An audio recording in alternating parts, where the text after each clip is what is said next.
बैठकीला अनुपस्थित राहतात, पण दुसऱ्या दिवशी ते दिल्लीत येतात आणि केंद्रीय गृहमंत्र्यांना भेटतात. मग हे कसं आम्ही मानायचं? हे बघा, आम्ही विश्वासावर चालतो असं आदित्य ठाकरेंचं वाक्य मी आताच्या 2 मिनिटांपूर्वी सांगितलं. त्यांनी सांगितलं माझ्या मुलीचा विवाह जमलेला आहे, पाहुणे घरी येणार आहेत आत्ता, म्हणून मी आलो नाही. पण ते व्हिडिओ कॉन्फरन्सिंग बोलले ना साहेबांशी, समोर बोलले, आमच्या समोर बोलले की, आमच्या मागे नाही बोलले. आम्ही सगळे साक्ष होतो. ते व्हिडिओ कॉन्फरन्स साहेबांशी बोलले. त्याच्या पलीकडे आम्हाला माहिती नाही. तसं काय घडतं उसमें जो लीगल येऊ शकत नाही, पण ते दिल्लीत येतात आणि केंद्रीय मंत्र्यांना भेटतात. नाही, सांगतो. आता ह्याच्यामध्ये जो कायदेशीर बाजू आहे हे सोपं नाही आहे प्रकरण. परत सांगतो, कोणाला वाटत असेल की आम्ही 4-5 लोक एकत्र जमलो, पैसे घेतले असतील, कोणी काय व्यवहार केले असतील, कोणी मेडिकल कॉलेज घेतलंय, कोणी अमुक काय घेतलंय, एवढं सोपं नाही. याला खूप मोठी कायदेशीर लढाई याच्यामध्ये होईल. ती मला असं वाटतं आमच्यापेक्षा जास्त अनिल देसाई सांगू शकते. क्या आपने स्पीकर से मिलने का समय मांगा है? और क्या अभी नहीं, अनिल देसाई की बात कर, सांसदों से बात हुई है सर? आपको मैं बोल रहा हूँ. सांसदों के साथ में भी बात हुई. सांसदों के साथ जब बात होती है तो कहते हैं हम आप ही के साथ हैं. जैसे पिछली बार जो मीटिंग हुई 14 तारीख को, उसमें आदरणीय संजय जी ने और अरविंद सावंत जी ने कहा, उस तरह से सब बातें आपके सामने हैं.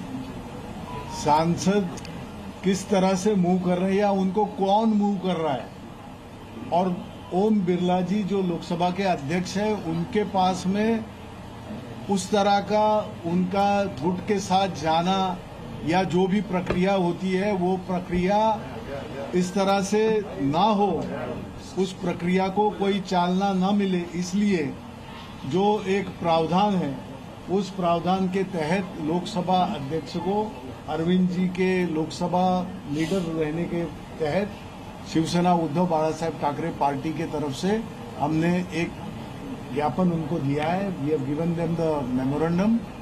और उसी के तरह शिवसेना उद्धव बाळासाहेब ठाकरे पार्टी की संसदीय दल की बैठक कल 18 तारीख को संसदीय भवन में जहां पे हमारा पार्टी का संसदीय दल का जो कार्यालय है उसमें ये बैठक रखी है.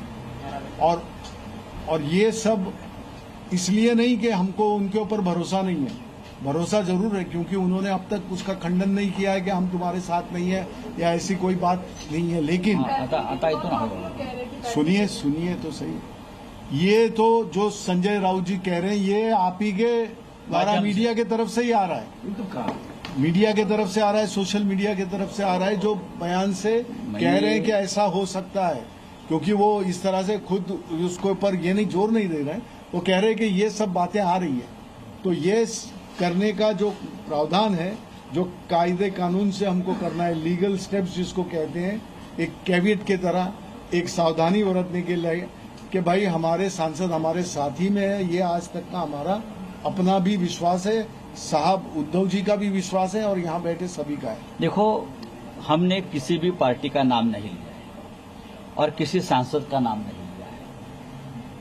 ये जो एक पूरे देश में जिस तरह से चुने हुए लोगों को खरीदना और तोड़ने का जो एक प्रोसेस चल रहा है, ये लोकतंत्र के खिलाफ है, डेमोक्रेसी और संविधान के खिलाफ है.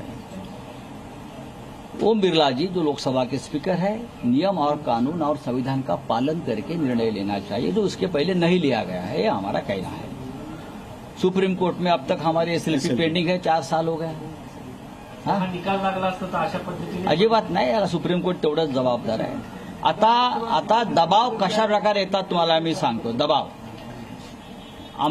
खासदारांवरती दबाव कशा प्रकारे येतात. आता ओमराजे निंबाळकर आहेत, ओमराजे निंबाळकर, त्यांचं नाव त्या यादीमध्ये मी वाचलं, आपण दिलेल्या यादीमध्ये. 20 वर्षापूर्वी त्यांच्या वडिलांची हत्या झाली. 20 वर्षापूर्वी. तो संजय राउत को आप सुन रहे थे. महाराष्ट्र की राजनीति में बड़े उथल पुथल की चर्चा है और बदलाव की बयार अभी से बहने लगी है, इस बात का तस्दीक करता हुआ यह प्रेस कॉन्फ्रेंस आपके सामने था.